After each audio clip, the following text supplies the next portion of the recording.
vous travaillez dans un collège ou dans un lycée d'enseignement catholique et vous vous posez la question de la transition écologique et de voir comment vous pouvez organiser à l'échelle de l'établissement un projet en associant la pastorale. Donc on va essayer de voir dans quelle mesure on peut inclure de l'écologie dans le projet éducatif et pastoral d'un enseignement catholique.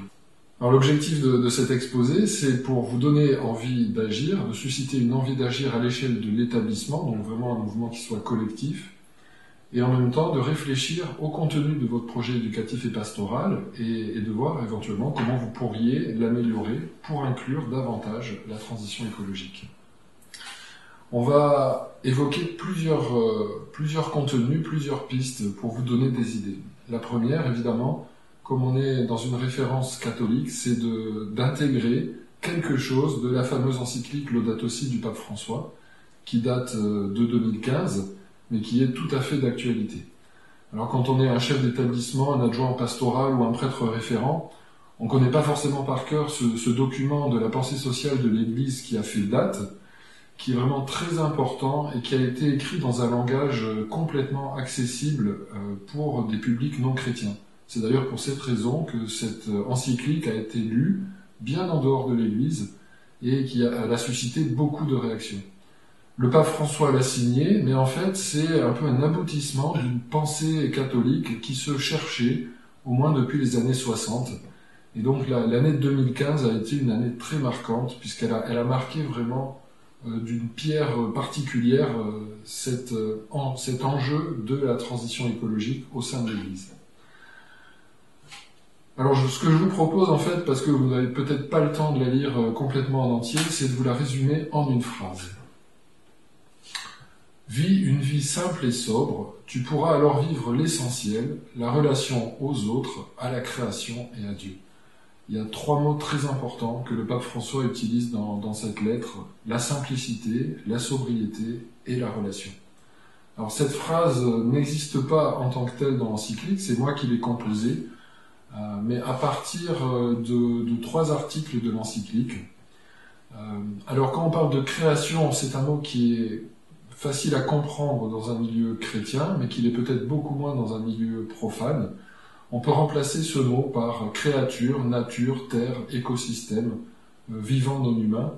Peu importe, en fait c'est la même idée qui est derrière, c'est le vivant non humain. Il y a quelques articles, je vous disais, dans Laudato Si, où sont particulièrement évoquées ces notions. Je vous les projette ici à l'écran, je ne les lirai pas en entier, mais vous pourrez en prendre connaissance. Cette premier extrait, c'est sur la sobriété et la simplicité. Cet extrait-là, c'est sur la relation qui permet de vivre en communion avec Dieu, avec les autres et avec toutes les créatures. Et puis, Laudato Si numéro 11 fait le lien entre les deux. Le pape dit « Si nous nous sentons intimement unis à tout ce qui existe », c'est la notion de relation, la sobriété et le souci de protection jailliront spontanément. Alors peut-être qu'une phrase c'est encore trop long, on peut encore plus résumer l'encyclique en 3 mots, en utilisant une phrase que le pape François a beaucoup utilisée à plusieurs reprises dans son texte. Alors c'est pas une phrase magique, mais c'est peut-être une phrase sacrée, tout est lié. Elle est prise à presque 10 reprises tout au long de la lettre. Là, je vous en ai donné un exemple, c'est dans l'extrait numéro 91.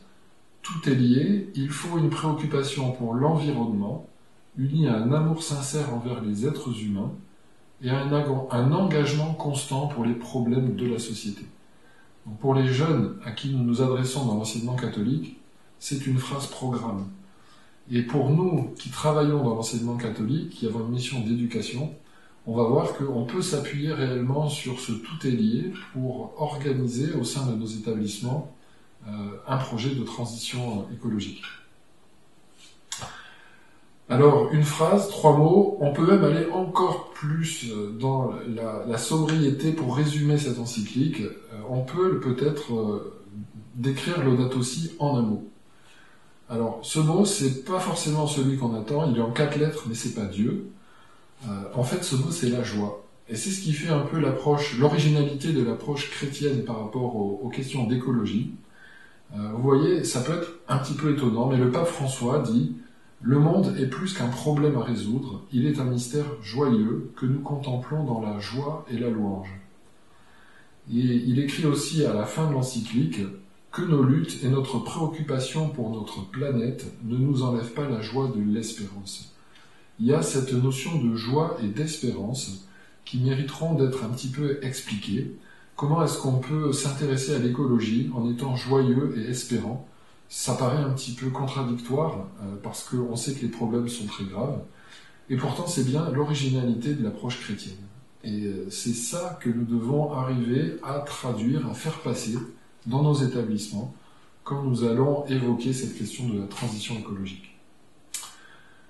Voilà pour un petit résumé de l'encyclique Laudato Si. Alors maintenant, on va partager peut-être quelques notions de base sur cette fameuse crise écologique. De quoi parle-t-on? On parle de quelque chose qui, vous le voyez sur l'écran, a suscité chez les jeunes beaucoup de réactions. Certains ont fait les marches pour le climat, ça remonte à quelques années. Et on a souvent vu dans les manifestations des jeunes ces pancartes qui disent « Nous n'avons pas de planète B ». Donc il y a un niveau de conscience chez les jeunes qui est en train d'être très important. Et nous qui sommes éducateurs, on ne doit pas être à la traîne, on doit quand même un peu comprendre de quoi on parle. Alors je vais vous le faire d'une façon très résumée.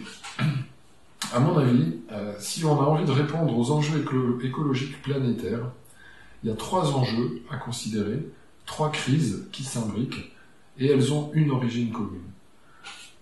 Alors, ces 3 enjeux, ces 3 crises, c'est la crise du climat, la crise du vivant et la crise des ressources. Le climat, on en a entendu beaucoup parler, ce sont les problèmes du réchauffement climatique et toutes les conséquences qui se manifestent sous forme d'événements extrêmes, le plus souvent dans des pays éloignés du nôtre, même si on commence à en sentir aussi les conséquences en France. La crise du vivant, on en parle un petit peu moins, mais elle est tout aussi importante, c'est la crise de la biodiversité, la crise des écosystèmes, la disparition des espèces. D'après les scientifiques, nous serions en train de vivre la 6e grande extinction des espèces. Il y en a eu 5 dans les temps géologiques, elles se sont étalées sur plusieurs centaines de millions d'années, et nous serions en train de provoquer une 6e crise. Et puis la 3e crise, 3e enjeu, ce sont les ressources naturelles. Les humains ont tendance à exploiter tout ce qu'on peut au niveau de notre planète, toutes ces ressources que nous extrayons sans avoir vraiment la préoccupation de faire durer ces ressources pour les générations qui nous suivront et de savoir si nous ne sommes pas en train de provoquer des déséquilibres naturels du fait d'une trop grande exploitation des ressources. Alors l'origine commune dont je vous parlais, elle est très simple, c'est une origine humaine. En fait, ces 3 crises, ces 3 grands problèmes, ils viennent de nous, de notre façon de vivre.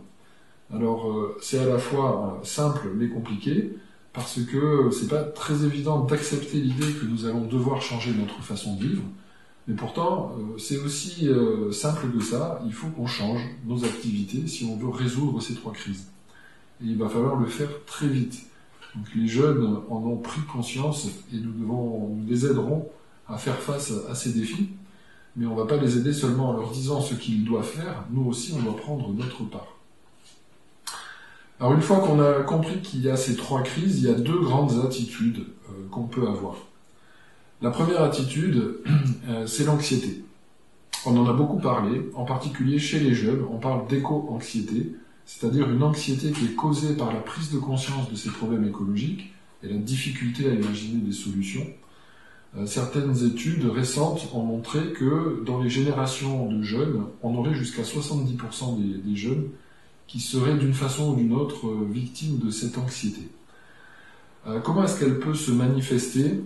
Elle peut se manifester sous forme du déni. Alors c'est pas tellement chez les jeunes qu'on le voit, mais c'est plutôt chez nos gouvernants et dans une partie de la population. On fait comme si on n'était pas au courant et on continue à vivre comme si de rien n'était. La deuxième réaction possible, c'est le désespoir. On pense que tout est perdu et on peut commencer à entendre par-ci par-là des jeunes qui s'interrogent sur leur envie de donner naissance à des enfants dans un monde qui serait voué à disparaître. Donc c'est une expression de désespoir quelque part. Et puis la troisième forme qui est peut-être un petit peu plus rare, c'est ce qu'on appelle la solastalgie. C'est un mot qui signifie une souffrance psychique chez des personnes, en particulier les scientifiques qui étudient les changements climatiques, qui depuis des années alertent sans arrêt en donnant les messages d'alarme et qui ont l'impression qu'ils ne sont pas écoutés. Et donc ça finit par créer une forme de souffrance à l'idée que cette crise dont ils sont particulièrement conscients, ils n'arrivent pas à le faire partager aux autres. Alors évidemment, on ne va pas en rester à cette approche d'anxiété. L'encyclique Laudato Si ouvre un chemin pour l'espérance, et quand on lit la pensée du pape François, on voit que ce chemin d'espérance, il est composé en fait il y a deux composantes qui s'imbriquent. Il faut agir, parce que l'action est un remède contre l'anxiété, on le sait bien, mais il faut agir en fonction d'un avenir désirable, c'est-à-dire qu'on imagine que notre monde pourrait devenir habitable une fois qu'on aura réglé cette crise. Et ça pose la question du sens, donc l'action et le sens, ce sont les deux piliers sur lesquels on peut s'ancrer quand on choisit, face à cette crise, de répondre par un message d'espérance. L'action elle doit être individuelle et collective.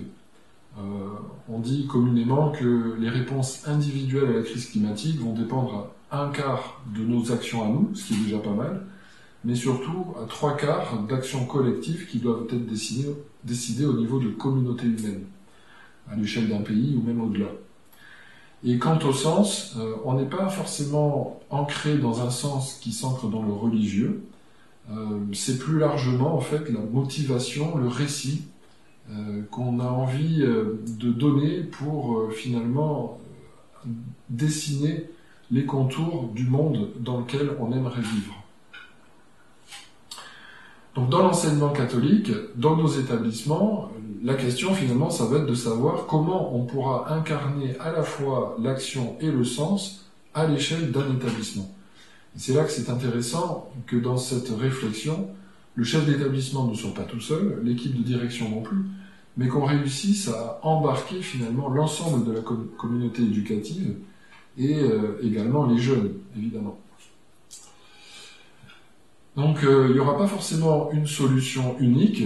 Chaque établissement va inventer sa voie en fonction de ce qu'il est, du contexte, de ce qui est possible, des personnes qui sont prêtes à se mobiliser pour construire un projet et le mettre en œuvre.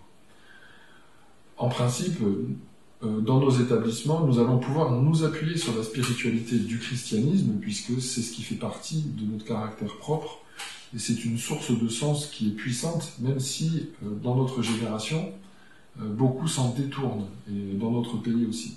Donc ce sera à nous de montrer que le christianisme offre une source de sens pertinente pour aider à résoudre la crise climatique. Voilà ce qu'on peut en dire.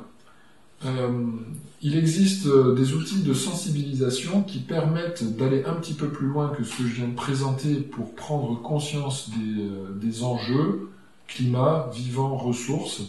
Vous connaissez peut-être dans vos établissements, vous les avez peut-être déjà mis en œuvre, la fresque du climat, la fresque de la biodiversité, et il existe également un certain nombre de fresques sur les ressources, par exemple la fresque du numérique, mais il y en a sur l'eau, il y en a un certain nombre qu'on peut utiliser, avec parfois des versions qui sont adaptées aux jeunes publics, que ce soit pour des collèges ou des lycées. Pour ce qui concerne le passage à l'action, j'ai évoqué sur cette vue deux outils qui sont vraiment très intéressants.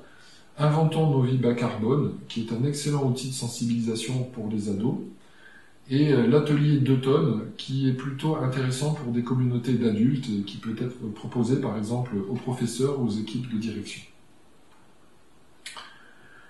J'en viens à présent à ce qui va être un petit peu l'originalité de l'approche spirituelle dans le cadre de l'enseignement catholique, dans le cadre d'un établissement d'enseignement catholique. Alors j'ai intitulé cette partie la spiritualité écologique. Elle va bien entendu s'ancrer dans Laudato Si, mais j'ai essayé de proposer une façon de le décliner d'une façon un peu plus particulière dans un établissement. Alors voilà ce que le pape François nous indique comme étant une des racines du problème. quelque chose qui va finalement nous pousser davantage dans la crise. Ce sont les impasses. Ces impasses, elles sont de 3 ordres. Une qui a trait à la relation faussée avec le Créateur. Et c'est une source de rétrécissement du sens. Une autre relation faussée, c'est celle aux autres êtres humains. Ça débouche sur l'égoïsme. Et la troisième relation faussée, c'est la relation avec le reste du monde vivant. Et ça se traduit en particulier par notre aptitude à la prédation, à utiliser les ressources naturelles pour nos besoins sans tenir compte des équilibres des écosystèmes. Le pape François dit que finalement, ces 3 éléments, ces 3 maillons, ça explique très largement l'origine de la crise que nous avons provoquée. Alors évidemment, il faut s'en détourner. Et si on veut s'inscrire dans un système de relations qui soit plus ajusté, vous vous souvenez, Laudato Si en une phrase, tout est lié, l'importance de la relation, eh bien il faut retrouver une relation ajustée à Dieu, une relation ajustée aux autres humains et une relation ajustée aux autres vivants. Comment ça va se traduire dans ce qu'on peut proposer à des jeunes et dans la manière dont nous autres équipes éducatives pouvons également le vivre? Alors, une première façon de le décliner, c'est sous l'angle des aptitudes. Nous allons permettre à nos jeunes de développer 3 types d'aptitudes. Relié à Dieu, j'ai appelé ça l'intériorité. Nous exerçons dans des collèges ou dans des lycées dans lesquels finalement, même si nous sommes un établissement catholique, il y a beaucoup de jeunes qui ne se retrouvent pas adhérents à une religion, que ce soit le christianisme, l'islam, le bouddhisme ou d'autres religions. Par contre, nous pouvons leur proposer un chemin d'intériorité qui va s'ancrer soit dans une de ces grandes religions, soit sur d'autres racines. Pour ce qui est d'être relié aux autres humains, l'aptitude que nous allons leur permettre de développer, c'est l'échange, apprendre à dialoguer, à échanger les uns avec les autres. Et pour ce qui concerne les relations aux autres vivants, nous allons éduquer leur regard sur la nature, la façon de regarder les êtres vivants autres que les humains. Alors, outre ces aptitudes, nous allons leur proposer de vivre des expériences, parce que c'est finalement à travers des expériences qu'ils vont pouvoir s'ancrer davantage dans ces 3 types de relations, plus que dans une approche théorique. Alors, une expérience d'être relié à son intériorité, ça va être de les éduquer à chercher quel est leur désir profond. Qu'est-ce qu'ils ont envie de vivre quand ils vont être adultes dans quelques années? De quelle manière auront-ils envie de vivre? Quel va être leur projet de vie? Avec, en dépit, malgré cette crise climatique. Pour ce qui est d'être relié aux autres humains, l'expérience que nous pouvons leur faire faire, c'est celle de la parole. Ne pas garder pour eux l'inquiétude, si jamais ils vivent une forme d'éco-anxiété, mais de façon plus large, apprendre à prendre la parole, à s'exprimer, à donner un avis critique sur les situations qu'ils sont en train de découvrir à travers les enseignements. Et pour ce qui concerne la relation aux autres vivants, ce que nous pouvons leur faire vivre comme expérience, c'est une expérience de communion avec les autres êtres vivants. Le pape François en parle beaucoup dans l'encyclique. Se sentir uni aux autres êtres vivants, ça change complètement le regard qu'on peut porter sur la planète, sur le monde vivant. Alors, dans les enseignements, il y a des possibilités pour faire vivre ces 3 types d'expériences. Certaines pourront l'être dans les classes, dans le cadre des enseignements de sciences de la vie et de la terre ou d'autres matières. Et parfois, ça peut être plutôt dans la pastorale, pour ceux qui y participent. Je pense en particulier au développement de l'intériorité ou à accéder à notre désir profond. Si nous réussissons à faire vivre ça dans notre établissement, nos jeunes disposeront de fondations plus solides.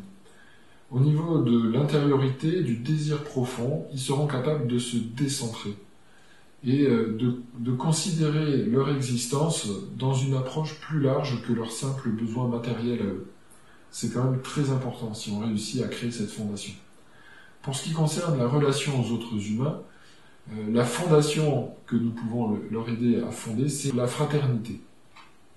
Se sentir frère, en mettant des mots concrets sur cette notion, c'est important. Alors ça fait partie de la devise de la République, mais après tout, c'est tout à fait envisageable dans le cadre de cette approche de transition écologique. Et pour ce qui concerne la relation aux autres vivants, la fondation, c'est de se considérer interdépendant.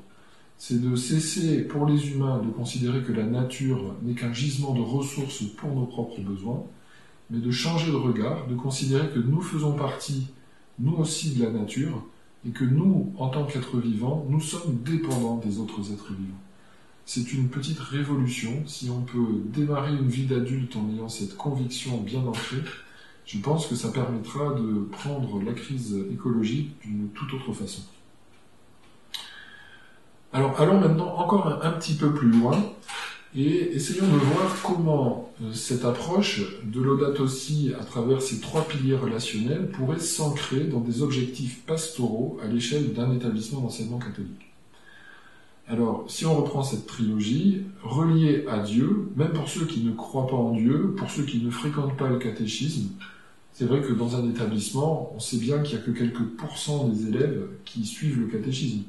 Donc en fait, cette approche pastorale, on ne doit pas la limiter aux seuls élèves qui sont intéressés par le catéchisme ou par l'étude biblique, mais on doit pouvoir la proposer à l'ensemble des élèves, avec ou sans référence religieuse explicite. Et la proposition que je fais, c'est que être relié à Dieu, on peut le dire, c'est apprendre à choisir ce qui fait sens. Être capable de poser des choix qui font sens dans la vie. Et ça peut s'apprendre, même si on n'est pas adepte d'une religion, on peut l'enseigner, nous, dans nos objectifs pastoraux. Relier aux autres humains dans un établissement catholique, ça va être de faire découvrir l'humanité de Jésus. Jésus comme modèle humain. Comment a-t-il vécu? Comment vivait-il en son temps? Et qu'est-ce qu'on peut en retenir pour notre propre façon de vivre aujourd'hui? Qu'on soit ou non chrétien, on peut se laisser déplacer, interroger par la personne de Jésus, l'humanité de Jésus. Et j'espère qu'on pourra trouver dans chaque établissement une façon d'apporter ça, même en dehors des cours de catéchisme. Quant à la relation avec les autres vivants, on peut, à mon avis, considérer que c'est un objectif pastoral d'apprendre à contempler la nature. Parce que on protège la nature si on l'aime. Et pour l'aimer, il faut la regarder, il faut savoir la regarder. Réfléchissons un petit peu, combien de temps on passe dans 4 ans de collège, par exemple, à apprendre aux jeunes à regarder la nature? Très peu de temps, probablement. Eh bien, je pense que cet axe-là gagnerait à être développé, et pourquoi pas venir nourrir le projet pastoral de l'établissement. Alors, c'est les expériences spirituelles qui sont associées à ces objectifs pastoraux. Ça va être d'apprendre la louange, regarder la relation à Dieu sous l'angle d'une louange, apprendre à choisir ce qui fait sens, s'en réjouir, et voir que sa vie prend du sens, en être heureux, c'est un vrai apprentissage. La relation aux autres humains, et en particulier dans la découverte de l'humanité de Jésus, ça va emmener nos jeunes dans le sens du service. Rendre service aux autres, en particulier ceux qui en ont le plus besoin. Et la relation aux autres vivants, à travers la contemplation de la nature, l'expérience spirituelle qui sera vécue, c'est celle du respect. Et ce respect profond de la nature, c'est un axe dans lequel le pape François nous invite à avancer comme une des solutions possibles. Alors maintenant, toute autre chose, c'est la 4e partie de cet exposé, qu'est-ce qu'on peut faire concrètement à l'échelle d'un collège ou d'un lycée, si on veut montrer aux jeunes que finalement, on n'est pas juste en train de leur refiler la patate chaude, si vous passez l'expression, c'est-à-dire qu'on leur apprend tout ce qu'ils vont devoir faire, et nous, finalement, on se lave un petit peu les mains et on se dit la génération suivante fera mieux que la nôtre. Évidemment, si on adopte cette attitude-là, on va plonger les jeunes dans l'éco-anxiété. Et nous savons bien qu'un des principes de l'éducation, c'est d'être modélisateur. Donc les jeunes, ils vont certainement nous écouter, mais ils vont regarder ce qu'on fait et comment on se comporte. Est-ce que nous-mêmes, adultes qui travaillons dans cette communauté éducative, nous mettons en œuvre l'action et le sens que nous les invitons à donner à leur propre vie?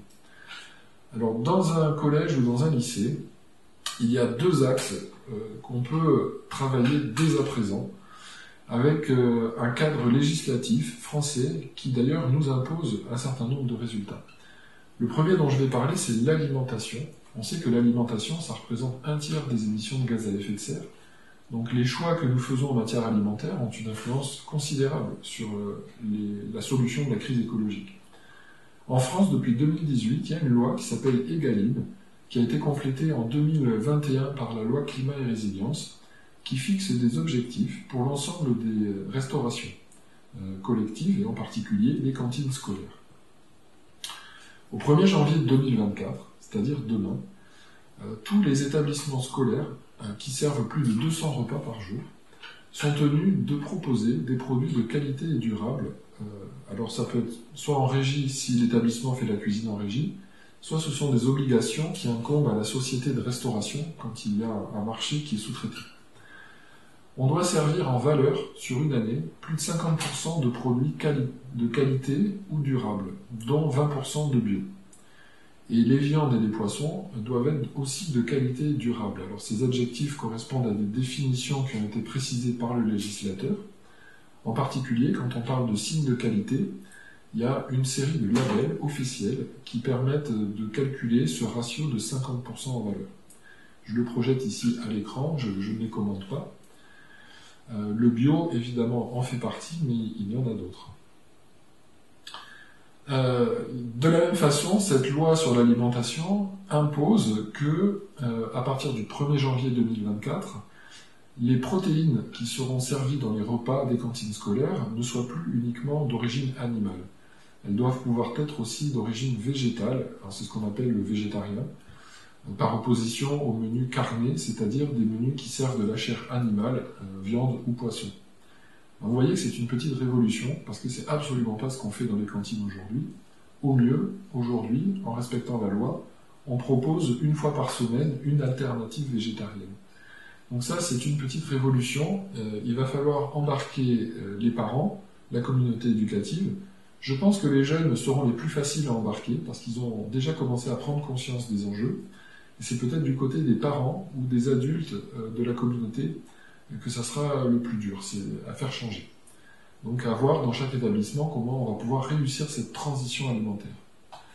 Le deuxième axe sur lequel on peut agir à l'échelle d'un établissement, et on devra agir de par la loi, c'est la transition énergétique.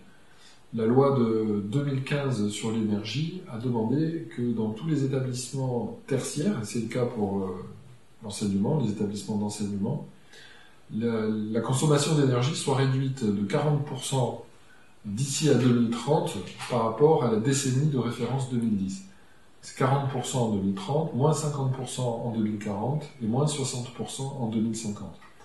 Vu l'ampleur des réductions qui sont attendues, ça va demander qu'un vrai projet soit défini dans le domaine de l'énergie. Alors cette loi s'est traduite par un décret qu'on appelle le décret rénovation tertiaire ou décret tertiaire.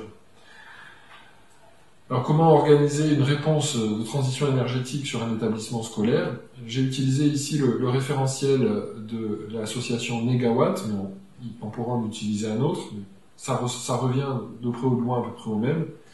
Il y a des actions qui vont se faire dans le domaine de l'atténuation du changement climatique et d'autres qui vont concerner l'adaptation. Ce qu'on appelle l'atténuation du changement climatique, ça passe par 3 axes. La sobriété, on va utiliser moins d'énergie, réduire les besoins. L'efficacité, ça veut dire que pour atteindre le même service, on va utiliser moins de gaz, par exemple pour chauffer une pièce parce qu'on l'aura isolée. Et les énergies renouvelables qui doivent être déployées. Alors si vous habitez dans une grande ville, il y a peut-être un réseau de chaleur auquel peut être connecté l'établissement. En général, ces réseaux de chaleur utilisent de plus en plus des sources renouvelables, donc c'est particulièrement intéressant. Et si vous n'avez pas un réseau de chaleur, vous pouvez probablement installer des panneaux photovoltaïques sur les toitures, ce qui permet de produire de l'électricité photovoltaïque et de réduire les consommations d'énergie. Elles sont éligibles dans le cadre du décret tertiaire. Vous voyez aussi sur cette diapo que, en général, quand on mène une réflexion sur l'énergie, on commence par un audit énergétique qui permet d'identifier les domaines dans lesquels les actions seront les plus efficaces. Parce que vous êtes bien conscient que là, on n'est pas en train de parler d'éteindre la lumière en sortant des classes. Ce sont des efforts beaucoup plus massifs qui doivent être envisagés, qui peuvent éventuellement être aussi beaucoup plus coûteux, et donc s'inscrire dans une programmation pluriannuelle. Voilà, pour terminer, ça sera ma 5e partie, mais elle va être très courte. C'est à vous de jouer finalement. Dans votre établissement, si on résume, euh, vous allez devoir concevoir un projet éducatif et pastoral qui va à la fois comporter de l'action individuelle et collective et du sens qui va être exprimé d'une façon ou d'une autre, sous forme de motivation, d'un récit, d'un désir partagé par la communauté éducative et les élèves. Il sera différent d'un établissement à l'autre, ça va dépendre du contexte, des personnes disponibles, des envies de faire, et ça prendra la forme que vous donnerez dans chacun des établissements. Une chose est sûre, ça ne peut pas reposer que sur le chef d'établissement et son adjoint en pastoral.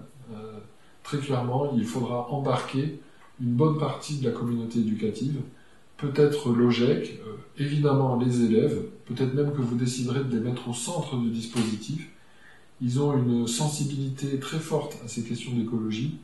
Si on leur donne de l'initiative, de la capacité d'agir, ils peuvent susciter des actions et être vraiment les porteurs, les ambassadeurs de la démarche. Et peut-être même entraîner les adultes de la communauté éducative.